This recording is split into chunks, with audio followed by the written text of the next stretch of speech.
queridos irmãos e irmãs, no Salvador Jesus, que Deus Espírito Santo, que um dia semeou a palavra de Deus no nosso coração, também nos acompanhe, quando nós queremos então refletir nesta mensagem de hoje, falando então sobre esta parábola.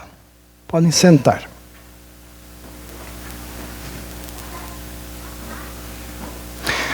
Queridos irmãos e irmãs, talvez vocês já leram, já ouviram notícias de que o Brasil é um dos maiores produtores de alimento do mundo. O nosso agro, a agropecuária, a agricultura e a pecuária produzem muito alimento.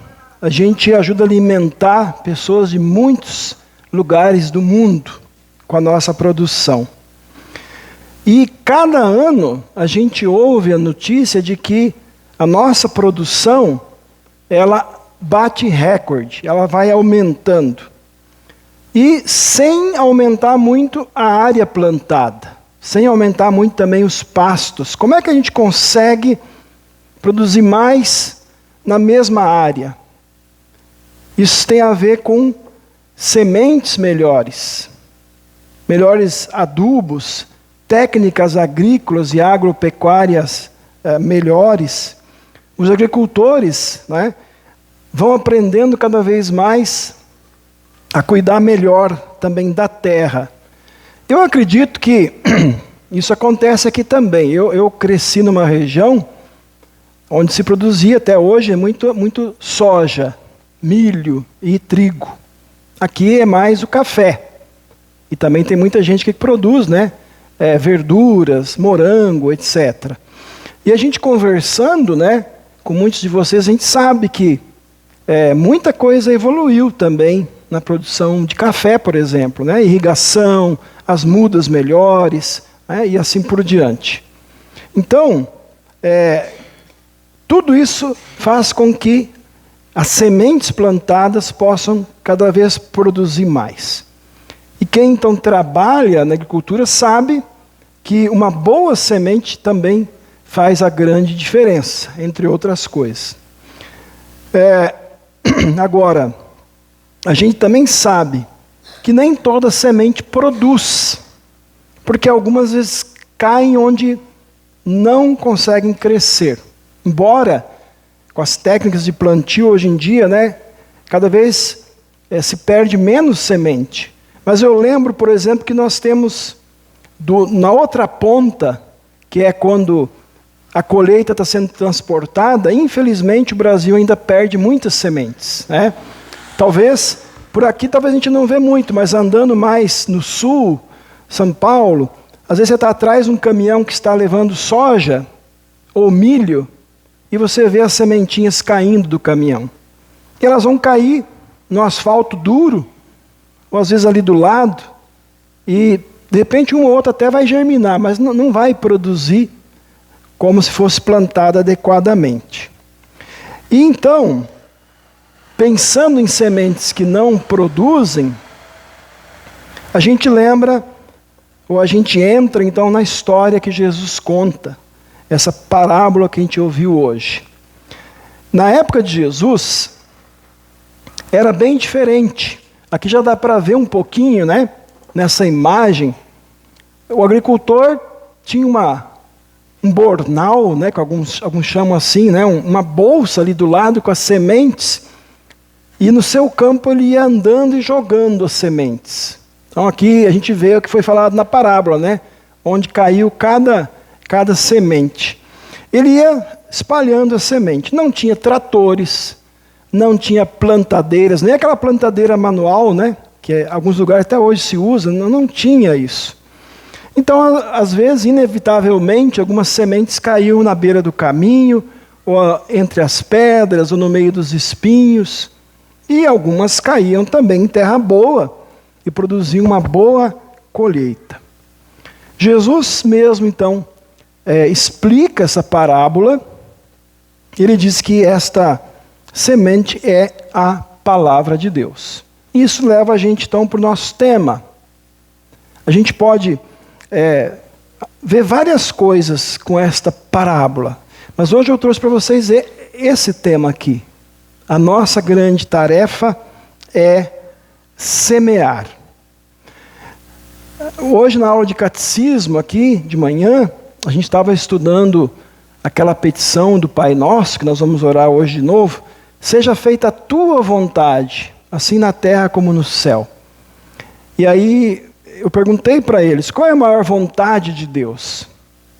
E eu comentei que se a gente fizer uma pesquisa entre o povo, talvez vamos ter várias respostas. Mas a vontade de Deus tem a ver com isso.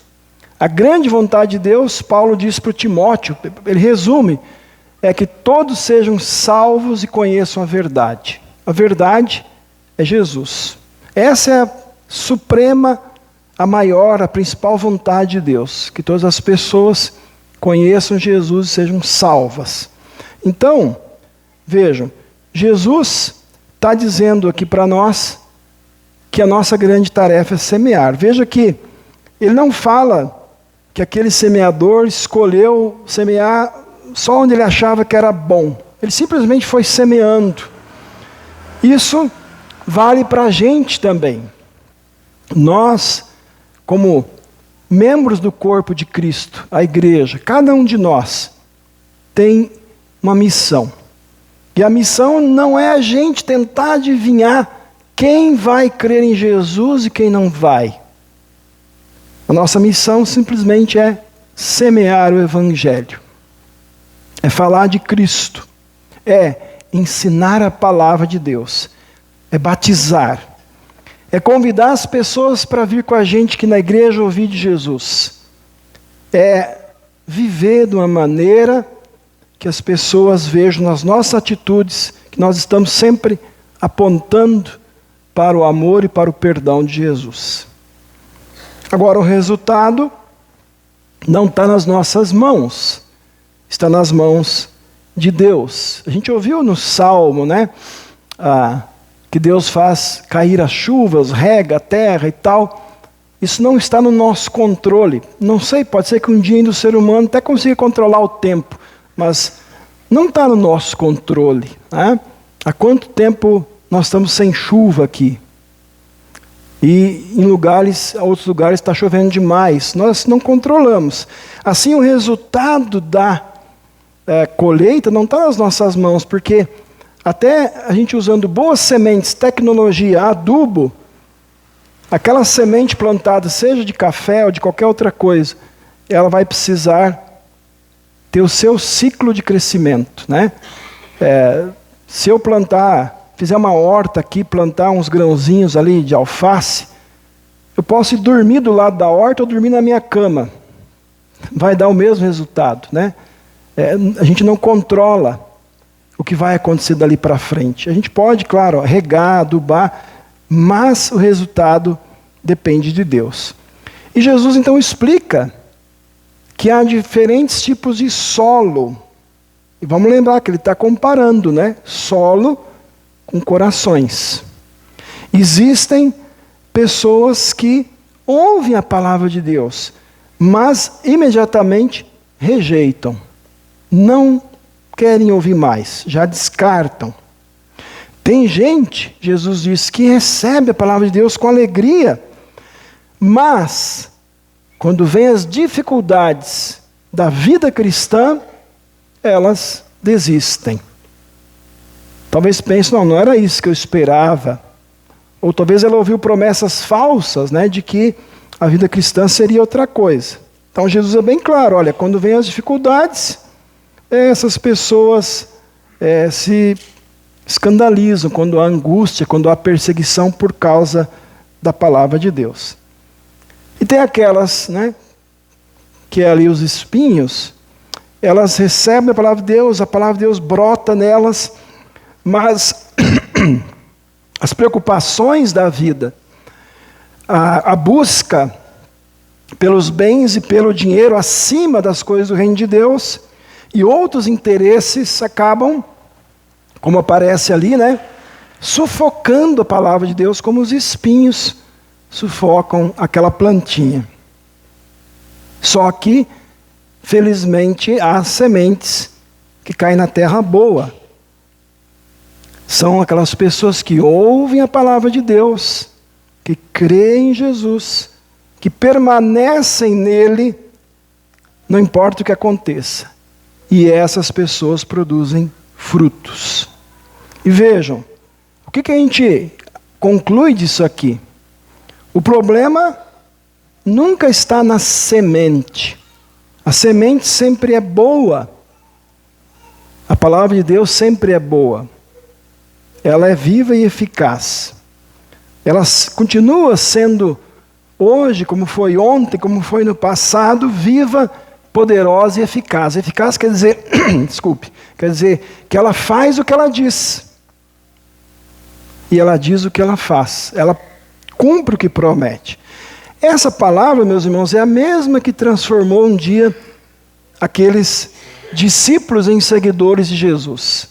É a mesma que converteu o apóstolo Paulo de um perseguidor do Evangelho em um grande pregador do Evangelho. Essa mesma palavra que chegou para os nossos bisavós, avós, para os nossos pais, é a mesma palavra que chegou um dia para nós, que foi plantada em nosso coração. Se a gente está aqui hoje, meus irmãos, é porque alguém semeou essa palavra na nossa vida, no nosso coração. Talvez, e eu acho que a maioria foi assim, os primeiros a semear essa semente no coração da gente foram os nossos pais. Muitos de nós, com certeza, com a ajuda dos avós, talvez tios também, padrinhos. Muitos de nós tiveram uma professora, um professor, geralmente uma professora de escola dominical. Eu ainda lembro do nome das minhas professoras. Eu falei que eu esqueço os nomes, esses não esqueço. A Ledi e a Sueli. Schneider. Deve ser parente do Schneider daqui, mas são lá do Paraná. Eram minhas professoras de escola dominical. Talvez um amigo levou você até Jesus.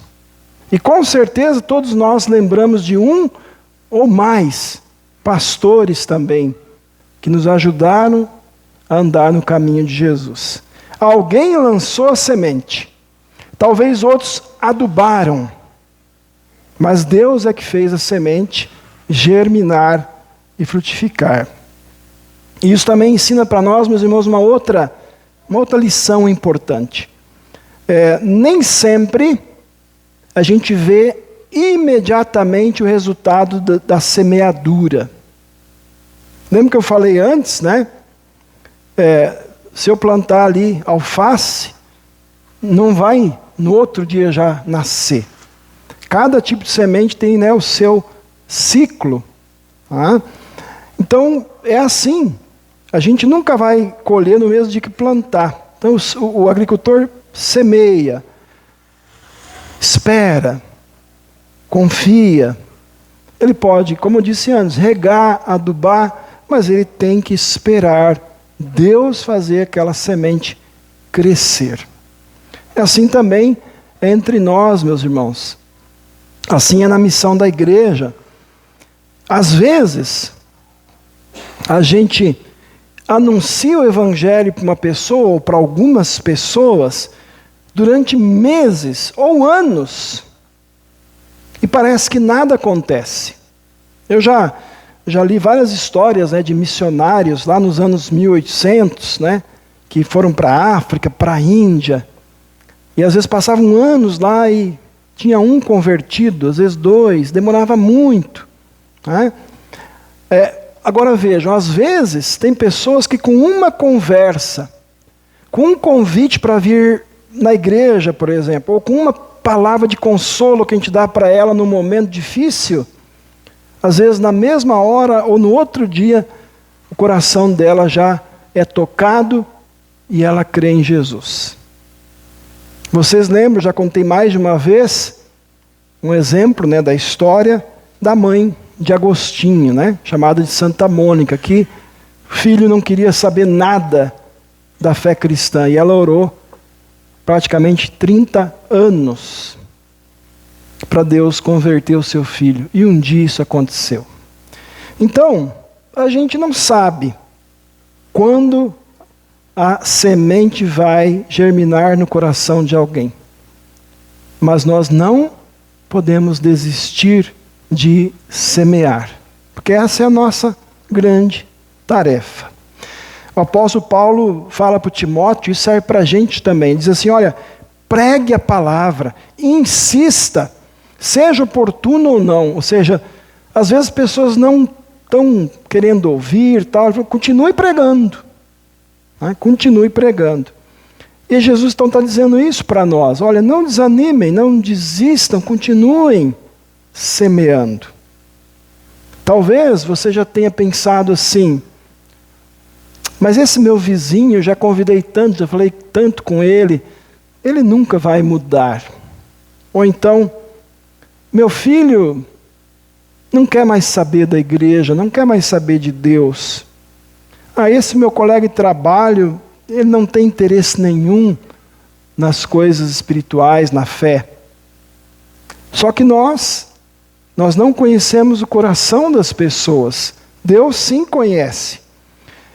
E aí, Deus age por meio do Espírito Santo, pela palavra que a gente fala para as pessoas. Então, nós não devemos perder a esperança, seja com o vizinho, seja com o filho, com qualquer pessoa, continuar semeando. Agora, essa parábola também, meus irmãos, serve para a gente refletir sobre como é que está o nosso coração. Olhar cada um para si mesmo e perguntar que tipo de solo eu tenho sido. Será que as preocupações da vida estão sufocando a minha fé? Será que o sofrimento tem me afastado de Jesus? Será que eu tenho dado mais atenção às coisas deste mundo do que à palavra de Deus e ao reino de Deus? E vejam, já falei outras vezes, as coisas, as bênçãos que Deus dá no mundo em si não são ruins, mas elas não podem ter o primeiro lugar na nossa vida. Então pense assim, que solo você está sendo? Por isso, pensando nessas perguntas, a gente chega à conclusão de que Deus precisa continuar trabalhando no nosso coração, arando o nosso coração com a lei. Você sabe que o que é o arar, né? O arar é machucar a terra, Quando passa o arado, onde vai ser colocada a semente, a terra é cortada, está machucando a terra. Deus precisa arar o nosso coração, machucar ele com a lei, para a gente perceber, puxa, eu sou pecador. E aí, o Espírito Santo vai agir, então, para ele poder lançar sempre de novo a semente do Evangelho, para nos curar. Como é que Deus faz isso? Pela palavra, pelo batismo que a gente recebeu um dia, pela Santa Ceia. É ali que Deus fortalece a nossa fé. É ali que Deus vai, a gente pode usar essa analogia também da agricultura, ali que Ele vai adubando a nossa fé. É ali que Ele vai perdoando os nossos pecados e nos mantendo tão firmes em Jesus. Então vejam, assim como não tem árvore sem primeiro ter semente e a árvore crescer, e aí dá as frutas, e nas frutas estão as novas sementes, assim é com a gente. Primeiro Deus nos faz terra boa, primeiro Deus nos faz crer em Jesus, e aí então Ele nos faz frutificar, ou seja, Ele nos envia para essa missão de agora a gente ser semeadores. Veja então, a ordem é sempre assim. Antes de alcançar outros, nós somos alcançados. Antes de falar de Jesus, alguém falou de Jesus para nós. Nós fomos encontrados por Cristo. Alguém nos levou a Jesus, ou alguém trouxe Jesus a nós. Antes da gente levar esperança para as pessoas, nós recebemos primeiro a esperança, a certeza da vida eterna. Por isso, Deus convida a gente a semear com alegria. Não porque a gente confia na nossa capacidade, é porque a gente confia no poder do Evangelho. Lembrar sempre disso. O poder não está em nós. O poder não está no semeador, no que joga as sementes. O poder está sempre na semente que é a palavra de Deus. O crescimento não depende da gente, pertence a Deus. E a colheita final também não é nossa. A colheita final será feita pelo próprio Jesus quando ele voltar, como a gente diz no credo, para julgar os vivos e os mortos. Até lá, meus irmãos, a nossa grande missão, a nossa grande tarefa é semear. Então, já falamos disso, mas vou repetir. Semeie a palavra na sua casa. Tenha a Bíblia lá, tenha os devocionários da igreja.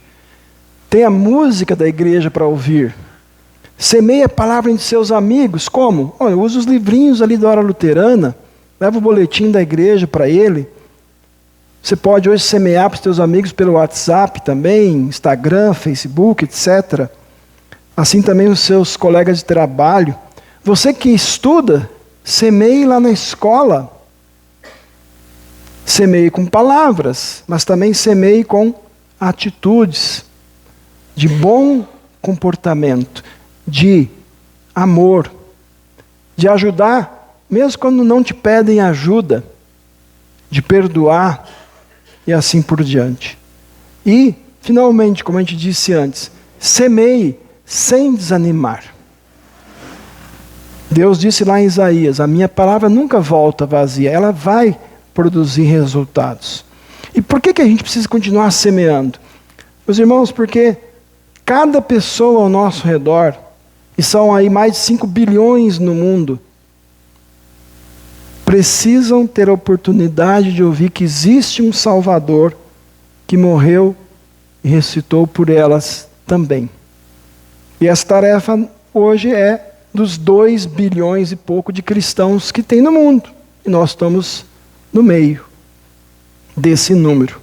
Então, meus irmãos e irmãs, que Deus conserve o nosso coração sempre sendo uma terra boa. Que Ele faça a gente ser semeadores firmes, perseverantes, sem desanimar. Certos de que a palavra dele jamais volta vazia. Certos de que essa palavra sempre vai realizar o propósito para a qual Deus envia essa palavra aos corações das pessoas. Tudo isso porque essa é a grande vontade de Deus, que todos sejam salvos. E essa é a nossa grande missão.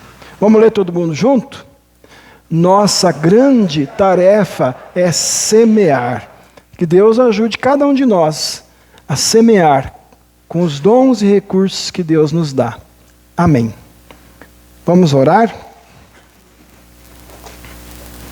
Senhor Deus, nós te agradecemos, porque um dia a semente do teu Evangelho também foi lançada em nosso coração.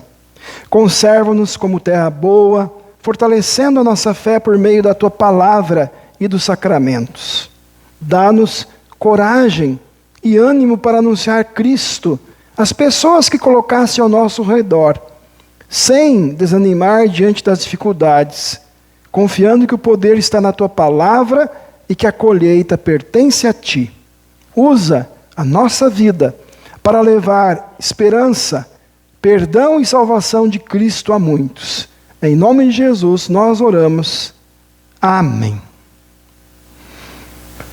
Os irmãos, nessa fé, vamos confessar juntos o credo apostólico. Creio